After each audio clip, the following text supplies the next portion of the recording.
The UFC is officially back, and I couldn't be more excited. The last event, Khalil Roundtree versus Jamal Hill, that was pretty mid.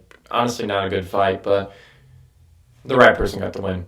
We're going to be starting with the prelims today, early prelims. I know you guys do not care about that. So, first fight, we got Terrence McKinney versus Borshev. I don't know why. I have like this personal like love for Borshev. Every time I've only watched him fight a couple of times and they've been entertaining. Like last fight he got mauled and he looked terrible, but I love him. Then you go over to Terrence McKinney. He has he's just excitement. He's either going to get knocked out in the worst way possible that you've ever seen and he's left there like Freddy from Five Nights at Freddy's where he's like, or he gets a nasty head kick KO. Obviously, we look at the betting. Terrence McKinney is slightly favored over Borshev, and I like that. Terrence McKinney is an excellent striker. He's got a submission in the UFC, so he's pretty good. But you look at Borshev, terrible with subs. He's honestly so slow these days. I'm surprised he's 33 because he looks like he could be 42. He's just so slow. He doesn't really have it anymore, and I do not think he's going to win this fight. If I had to choose how it's going to happen, I'm obviously going Terrence McKinney, and I think he's going to get a finish in the second round. I think he is honestly going to be looking to take Borshev down a lot. That's where Borshev's struggled in his last fight. Just kind of got dominated on the ground. So I think Terrence McKinney is going to do that. He's going to crack him early, and then Borshev's going to get a little desperate, maybe go for a takedown, and then it's going to end up being a rear naked choke for Mr. Terrence McKinney. So if I were a betting man, I would put Terrence McKinney. Next, we have Vivian and then Tracy Cortez. I'm going Tracy Cortez, and that's all we're going to say. That is all we're going to say about that one. Oh, I'm sorry. I'm so sorry. Women's MMA, I don't like talking about you. And I'm not going to talk about you. So I apologize for the women's MMA fans out there. Next, we got Hyder Emil versus Jose Miguel Delgado. I don't say this much. I do not say this much, but this is a banger. This is a banger. Not a lot of people know about Hyder Emil. He is 11-0 for a good reason. This dude is actually a beast. This is crazy, crazy value. He is not even favored in this fight, and it's because Jose is an excellent finisher. This dude is a dynamic striker. He's got power, and he is one of those like early round knockout guys. So we know how to beat those guys. Hyder. What you got to do is just have better cardio and be freaking durable. And that's exactly what Hyder Emil is. He's super entertaining. Go watch any of his fights. I guarantee you've never heard of this guy. You've never heard of him. You've never heard of Jose Delgado either. These guys are both beasts. Dude, Hyder is a freaking monster. He's super durable, and he's just going to walk you down the entire time. He's going to take so many punches in the face. He's like, no, I'm just going to keep going. I don't think there's going to be a finish in this fight. I think a finish is the only way Delgado is going to win this fight. He's either going to just wing an overhand and somehow knock Hyder out, but I don't see that happening. Hyder's so durable. He's got crazy cardio. I think he's going to walk him down the whole time, and I do not think this is going to be a finish. I think this is just going to be a 30-27 match by Hyder. It's going to be an entertaining brawl, but Hyder is just ultimately, he's got that engine. He's a fighter. He's got that real fight in him, and I think he's going to pull this one off. Next, Jack Hermansson versus Gregory Rodriguez. So the first thing that really jumps off the tape here for me, look at Gregory Rodriguez. Just look at him. And then look at the age thing next to him. Unbelievable. This dude looks like he is 47, and he has 3 children, and he is drunk all the time. But he is an actual behemoth of a human being. I know they cut down to like 185, 186. This is not what he's walking around at, and I know you guys know that, but I don't know how he makes this cut. He is so giant for this weight class. You saw it in his last fight. And there are some bad things that happen because of it. He doesn't have the best cardio. He's a 3-round fighter. He's not a 5-round fighter. He's going to look for that finish every time.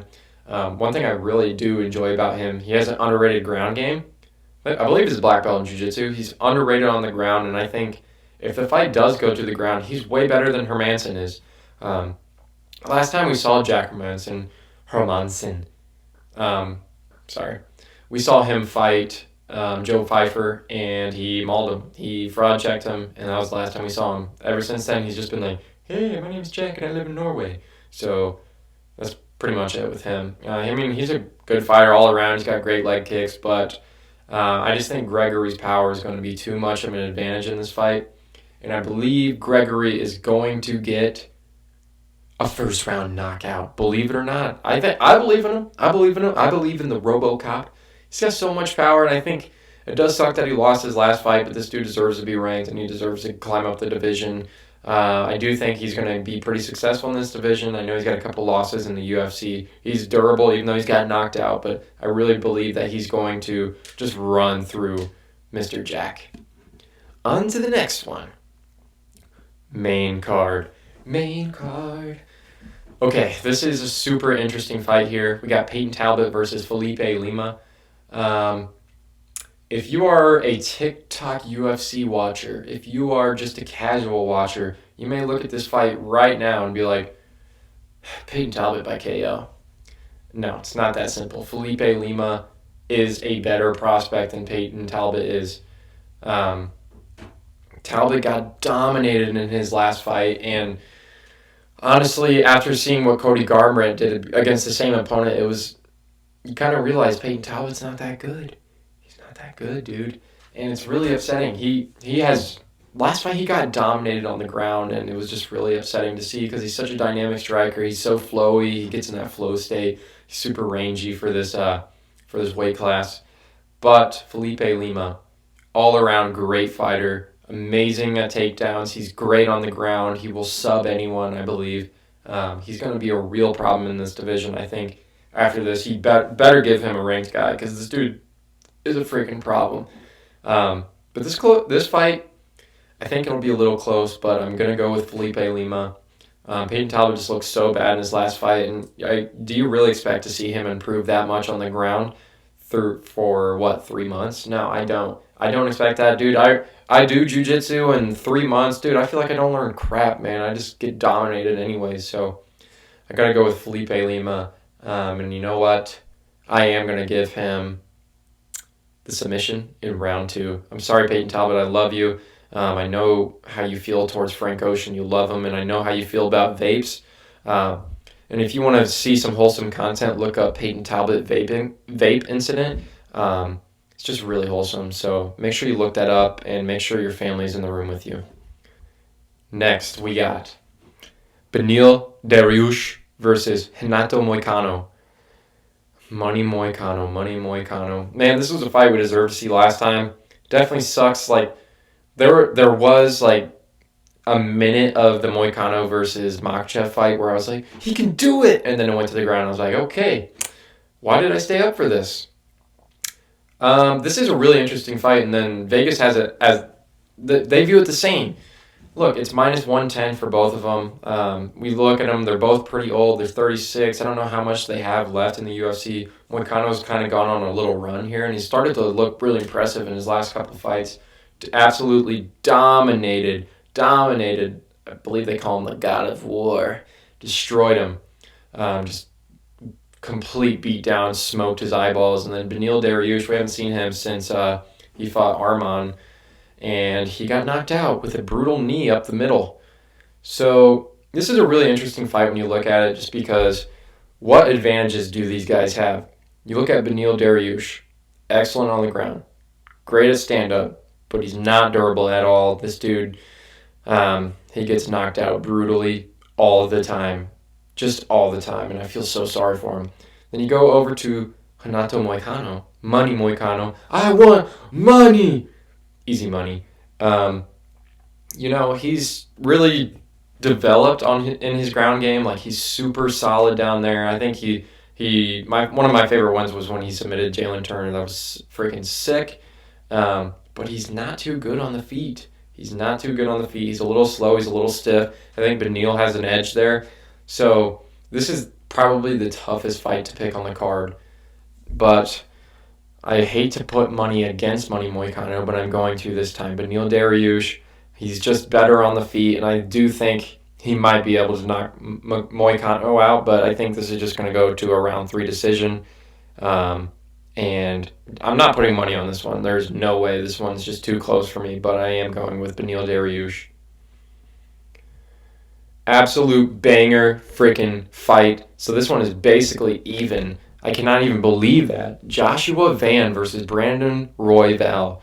Listen, we need to take some time to talk about how amazing Joshua Van is. This dude has fought, I think, 6 times in a year. That is unheard of in the UFC. He's got that Muay Thai fighter spirit. You know, like Rod Tang. I think that's his name. Tang Rod. This dude just loves to fight. He gets knocked down and he just comes right back.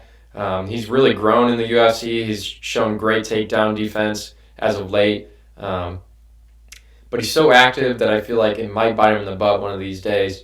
And then you look at Royval, super underrated dude in this division. Royval is a freaking monster. He destroyed Brandon Moreno. I'm going to be the champion. He beat him. He's got some solid wins in this division, Tatsuro Taira. I don't understand why Joshua Van is favored here. So Royval is lengthier. He's great on the feet. He's great on the ground. He's just all around. That's basically this entire division. I feel like these are the most skilled athletes on the roster. Then you look at Joshua Van. He's a brawler. He gets in your face. He's got dirty boxing. He's such a good boxer, and he's going to beat you with volume. Like, he's just a volume striker. He's got knockout power, and I think this is going to be a really entertaining fight. I do think Royval, I can't believe that he's not really even favored here. It came back down to straight up even. You got to remember, Joshua Van has a loss over Charles Johnson, and he's been caught a couple times in his career. You look at the UFC Noche in the Sphere. He got caught in that fight. He was dominating, and boom, got caught, and you're like, oh, crap. I do think Royval's experience will be more beneficial here. He's got a lot of fights in the UFC. He's just all-around skilled. He knows how to fight. I'm going to go with Royval, and I do think he's going to get submission victory over Josh Van. It's crazy to say. I don't know about... I'm going with submission victory, bro. This one's like a win-win and a lose-lose. I love both of these guys so much. I'll be happy if Joshua Van wins, obviously, because he's a great prospect. He's 23 years old, and he fights all the freaking time. He's just a beast. But I'm going with Royval, and I'm sorry, Joshua Van. I love you. The co-main event. Alexandre Pantoja versus Kai Kara-France. His stupid little, bro, I'm sorry, but I know it's probably part of your culture, but it's cringe, brother. It is cringe. These dudes have actually fought before. They fought in The Ultimate Fighter, and it's kind of crazy to say, but back then, I really don't think this fight is going to go any differently. Tell me one thing Kai Kara-France does that's better than Pantoja. Oh, he's got more power. Okay, that's probably true. That is probably true. But he's less accurate. He's virtually no ground game. And he has no submission victories in the UFC. Then you look at Pantoja. Huge for the division. He's just a bulky guy for the division. He's super durable. He's super strong. And he has, honestly, some of the most elite jiu-jitsu in the entire UFC. He's so good at taking the back. He's so smooth with it. And I do not see this fight going any differently than it did on The Ultimate Fighter. I'm taking Pantoja here. I'm taking him by round 2 submission. I think this is going to be a dominant victory, and this is going to leave the UFC with another question. Who the heck's next? I think if Josh Van wins his next fight, they give him Josh Van because he's probably the only guy who's really deserving of it, and he's the only exciting fight left in this division because Pantoja said he doesn't want to move up and fight Merab, so I don't understand that, but I get maybe he wants to leave a better legacy than Mr. Demetrius Johnson. So I am going to go with Pantoja round 2 submission. I think this is just going to be a masterclass, and we're all going to be like, wow, this guy is great. It's time to start putting him up in the pound for pound. It's unbelievable that he is the lowest pound for pound champion because he's great. He is great. He is a great fighter. They call him the Cannibal for a reason, dude. He's so good. I honestly love him. Like, he doesn't have a big personality at all, but he's a great fighter to watch. He's not boring at all. It's like people just root against him for some reason. I don't understand why. He's entertaining, and he's got knockout power, and he's got submissions. I'm going with Pantoja round 2 submission.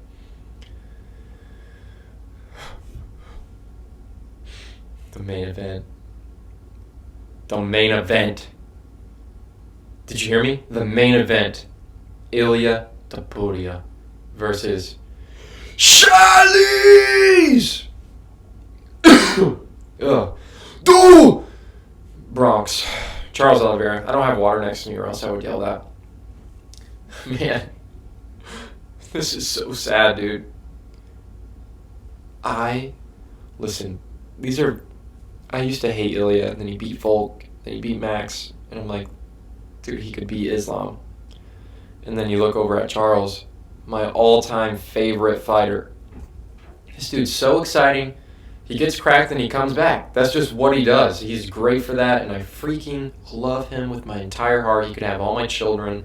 I would die for him. He has no idea the effect he's had on me. I love him. You look at this fight, it's really... Look at the odds. Minus 500, plus 350, Charles Oliveira. If you go from a logic standpoint, screw the logic standpoint. I am choosing Charles Oliveira in this fight. Do Bronx is a monster. He gives you so many looks on the feet. He's so rangy compared to Topuria. He's got so much more range. He's got so much more reach. Oliveira, I know you want to walk forward. Play it smart. Play it smart. I think the way to beat this guy, give him some... You need to leg kick Topuria, because this is a 5-round fight. You have to remember that. This is not a 1-round fight. This is not a 1-round fight that you can do with this guy. This isn't Justin Gaethje. This is Ilia Topuria. You can't just try to win it in the first round. No, you got to stay meticulous. You got to stay smart. You need to leg kick this guy, and you need to bash his knees. You saw Max Holloway do this. He kept oblique kicking Ilia, and it was working. Ilia seemed like he was like a little bothered by it. He's so far forward on that front leg that is just begging to be leg kicked. Oliveira has great leg kicks, and he's got a great front kick. He's got great teeps. Listen, against a boxer, that is your best option. You need to attack his body. You need to attack his legs, and I believe that he can get it done. I think Charles Oliveira can do this. I don't know if it'll be a finish. So I'm going to do my heart answer and then my head answer. My heart, Charles Oliveira. Round 2, submission. He gets the belt back. The champion has a name.